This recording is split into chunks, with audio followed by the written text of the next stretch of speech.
Hey, I just thought I'd throw out a update video on the Mustang. Some people had asked about this and progress and where it's been lately. Mustang's still here. I'm actually out in the garage working on it tonight. This is where it sits right now. I tinker on it when I have time, which hasn't been a whole lot lately, but the car did get painted. I say painted, I painted it myself right here in the garage last year. This has been a 3-year project now. I really need to get this car done. Started off as a green 91 GT roller. No engine, no transmission. The car sat for 10 years, and since then, you can go back on my older videos from a year or so ago, you'll see it. Put a drivetrain in it. Started off as a Ford Explorer engine. I sourced a T5 for it. It was an automatic car originally. This is a BMW Fire Orange paint that I picked out, which so happens to be one of the most expensive European line paints you could buy, apparently. I didn't know that until I started poking into the prices on it, but I like the color so much that I couldn't resist it. This color under the sunlight looks real nice. The garage, it just looks like a pumpkin-y color, but it gets real bright outside. So from there, it's got the LMR wheels, 17s, pony replicas. I've replaced the quarter windows. These are LMR reproduction windows.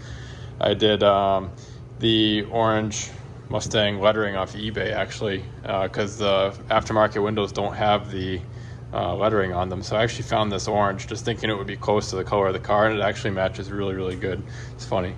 I do have a Cobra rear bumper for it, Cobra spoiler, and I did put the Cobra replica taillights in it too. I haven't painted the spoiler yet, and I haven't painted the rear bumper, and I also have the door trim and the side skirts that all need to be painted. I just kind of like finished all this up last winter before the snow in a hurry, and then just said, okay, that was enough. At least I got the car in color, because I felt like I was sanding on it for 2 years. So interior is still totally incomplete too. But I got everything to finish this car. I got another dashboard, I got carpet, I got the gray vinyl seat covers, the titanium seat covers, a titanium carpet. I got, I didn't buy new door panels, but they're in good shape. So everything to make this car real nice. I got a Cobra replica steering wheel in there, shifter, everything to do it all except for a roof liner. I think I gotta do that, but got my door gaps pretty good. Door closes real nice. This is previously a California car. I'm from Massachusetts, so hard to find clean Fox bodies up here. Usually the strut towers rot out in them. And I found this car for $1,000 out near Springfield, Massachusetts, and picked this up, brought it home, and started in the engine bay first, actually. Stripped it all down nice and clean, and painted the engine bay first, the color I wanted, and then put the drivetrain all together, got the car running and moving, and then just pieced everything else together from there. It's totally trashed right now. Like I don't think I've washed it since I painted it, but the thing I'm working on tonight, because it seems like even though it's parked here, it doesn't get driven, there's always something wrong with it. When I first put this engine in originally, the Exploder engine, it was a Ford Explorer engine out of a 99 or 2000 from the junkyard locally here, and something happened when I re-ringed it, and I had it running for a short time, and ended up grenading one of the pistons on the rear bank over here, and I had to pull it all back out again. So it still has a GT40P heads on it, GT40P intake, but it has a 94 block in it now. And I just went through and did bearings and rings and that again too, and crossed my fingers on it. Everything's been good so far. So the only thing I've run into now is I wanted to get the 5-speed computer hooked up on here, because I was still running an A9P computer, which is the automatic computer for this car. And I had an A9L ECU my brother gave me that had been kicking around for years, and he was like, try it, see if the car will kind of fix some of the idle hangs that it had when it started up and stuff that the automatic computer does. So I ran it in here, ran really good for about 5 minutes, and then the ECU just quit. Couldn't figure out why. I sent it to ECU Exchange down in Georgia, and they checked it out for me, and they said that there was a burnt pin. I think they said burnt pin 43 or something on the computer.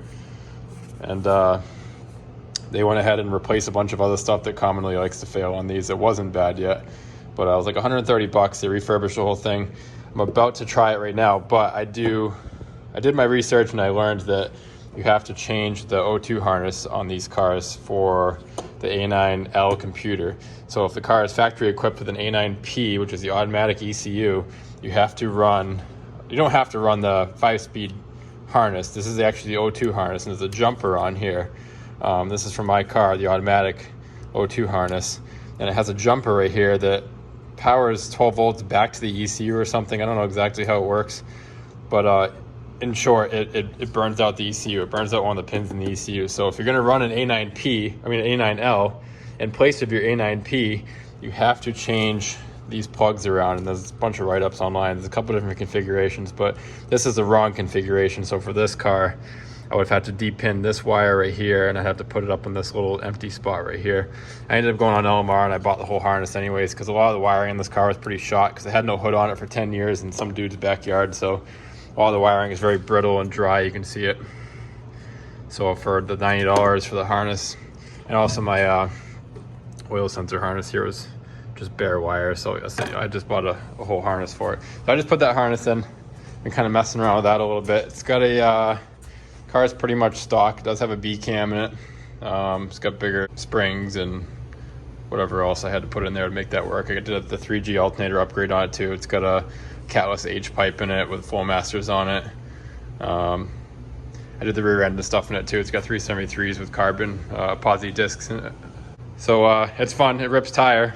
I got it running pretty good. So I'm gonna try this ECU real quick. I just put the new harness in for the O2 sensor, and hopefully I don't burn this one up. I'm gonna cross my fingers. They cleaned it up. They did a nice job on it.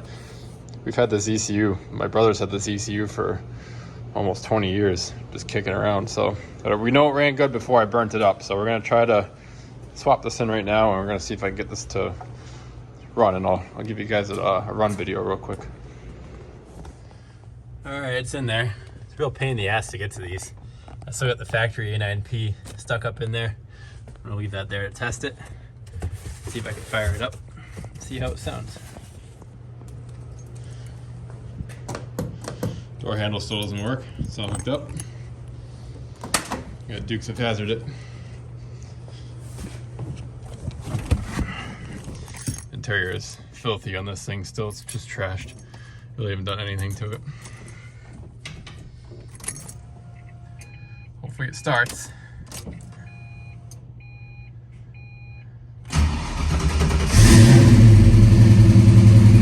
Good. Good. Better than last time.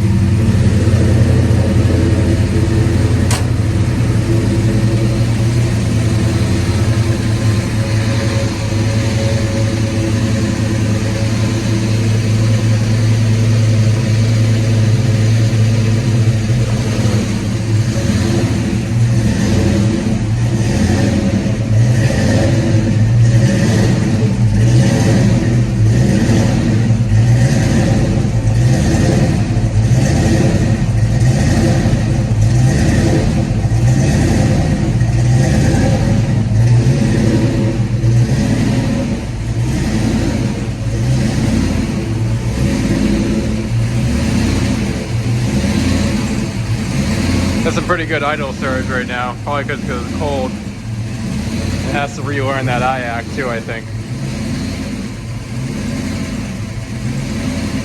Should have smoothed out once it warms up. We'll check back in a minute.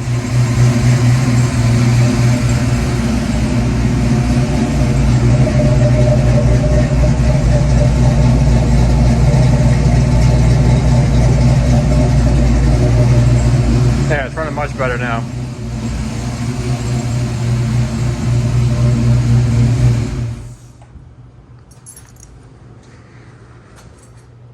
All right, so after messing with it for a little while, I finally got to warm up a little bit, and the idle surge kind of calmed down, because this thing kind of just goes really erratic when it's cold. The idle just goes up and down everywhere. Still got to figure out why that's happening exactly.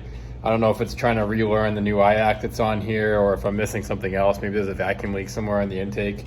But when it warms up, it runs really good. So idle comes back down. They did fix the ECU issue, I guess, because it wouldn't start at all before, and it seems like it's good now. Still has a little bit of an idle hang that I don't want to really see in there, that I'd like to see gone. When you rev it up, it goes up to like 2,000 RPMs, and it slowly comes back down. It kind of hangs there a little bit. So I'd like that to go away, and I thought that maybe was the automatic ECU causing that issue, but I guess it wasn't. So So what's from here, future plans? Well, I guess I need to finish it. I need to get the body work completed on it. The door moldings, I got the rear bumper, like I said, the rear spoiler. And then I got everything's primed and everything. I just need to finish blocking it out and then get some color down on it. I'm hoping to do that in the next couple weeks. Once I finish the exterior of the car, then I can get onto the interior. I already just recovered the rear seat over the summer when I was messing around in the house a little bit. So I ripped the whole rear seat out of it and recovered that. And then I gotta fix that driver's seat because the frame is all, the spot welds are bent on it. So it's got the notorious Fox body gangster lean, as they call it. Or if you push in the seat, you can actually see how much flex there is. So you can pull all the foam off. I got brand new foam for the driver's seat and the passenger seat. And then you can actually weld up the frame that the spot welds break in it. But if you know Fox bodies, you know that. So yeah, it's here. Car's not going anywhere. I have so much time and money invested into this now. I'm not gonna sell it. I'm gonna hold on to it. I've been dreaming about owning one of these cars since I was like 12 years old. So I just gotta get it done. Gotta finish it up. But getting it running better was definitely a good motivating factor for me to kind of finish everything else up on it. So that's where I'm at with it. In the meantime, I've been working on the truck. I got an F350. So I got the diesel out there. I'm always buying other projects. I got a Solara right there I just bought and I just sold. I got a Geo Storm that I bought over there. I got the 79 F250. So no shortage of projects to do around here, so there's always something to do. But so somebody asked me about the Mustang and it made me think of it. Said, hey, maybe I should post a video on that real quick. So that's what's going on with that. If I do anything else on it anytime coming up soon, I'll post another video on it. And maybe I can get some shots of me actually doing a little bit of paint work on it. And then finishing everything else up on it. Lots of interior work and stuff. So that's where we're at. I'll see you guys next time.